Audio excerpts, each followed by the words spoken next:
All right. February just happened. It is now the first week of March.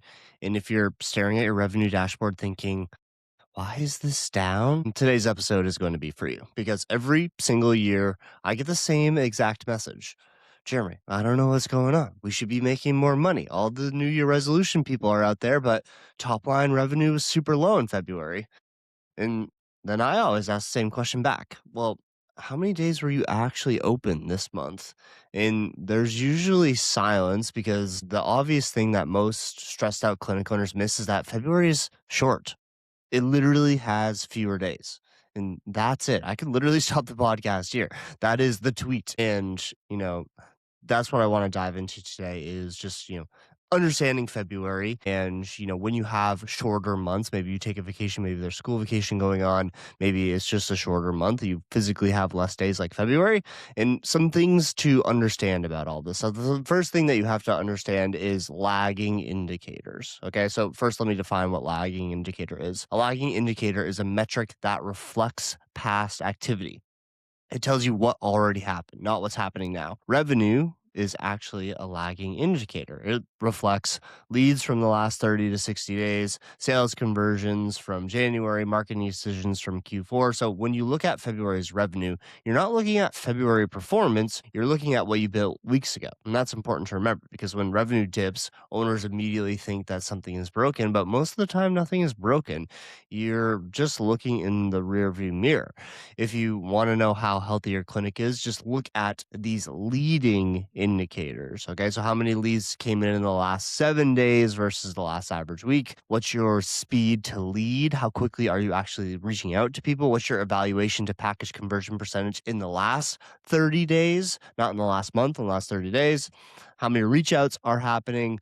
Revenue is the scoreboard, activity is the game, and too many clinic owners stare at the scoreboard instead of playing. So, really, the important thing there is if you're looking at month over month performance and you're comparing January to February, and February has 4 less business days in it, it's really hard to compare those two.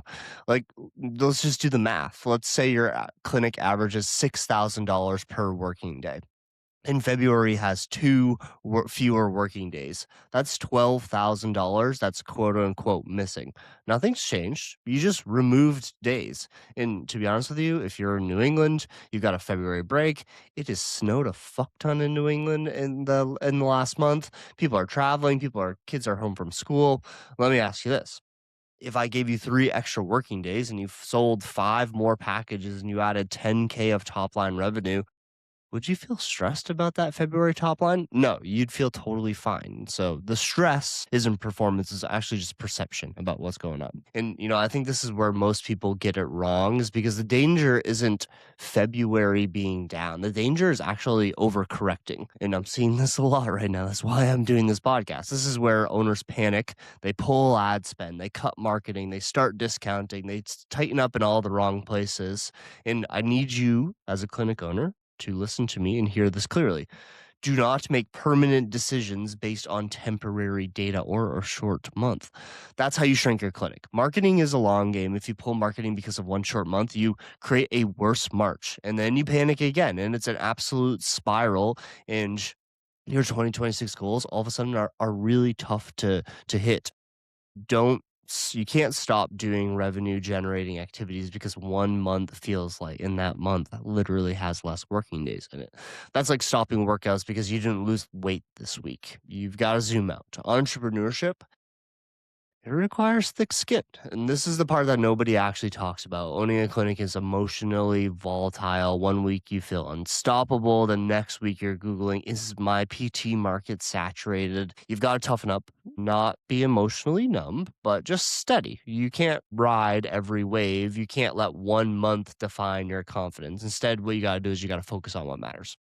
Daily production, revenue per working day, revenue per evaluation, revenue per visit, monthly numbers. I think monthly numbers is, I don't even look at monthly anymore. I'm really looking at things on a quarterly basis. I think you got to use your monthly numbers to figure out if you're on track to hit your quarterly numbers. But again, there's just so much fluctuation month over month that you could have one massive month, especially if you're selling packages. Maybe you have a ton of cash flow coming in one month, and the next month you have to fulfill on that. So if you're doing month over month, it's going to be you're gonna drive yourself insane. Instead, just look at it quarterly. If Q1 is strong, who cares if February felt weird? Think like a CEO, not a nervous operator. Zoom out, look at trends and not the noise here. And listen, I'm going to give you a little bit of a pep talk here. If your clinic is fundamentally sound, if leads are coming in, you're following up aggressively, you're selling packages confidently, if your marketing machine is running, you're spending the proper amount of money on paid advertising, then February is just February. It's not a single, it's just a short month. The worst thing you can do is panic. The best thing you can do is continue to execute and have hard skin, long term thinking, quarterly focus, and keep doing the boring revenue generating activities that actually grows clinics. Because the clinic owners who win, they don't freak out in February. They build in February. And when other people are pulling their ad spend because they had a slower February, they are doubling down on it. All right. Let's take a breath. Check your daily numbers. Stop staring at the monthly dashboard. Go sell 5 more packages. You'll feel better immediately.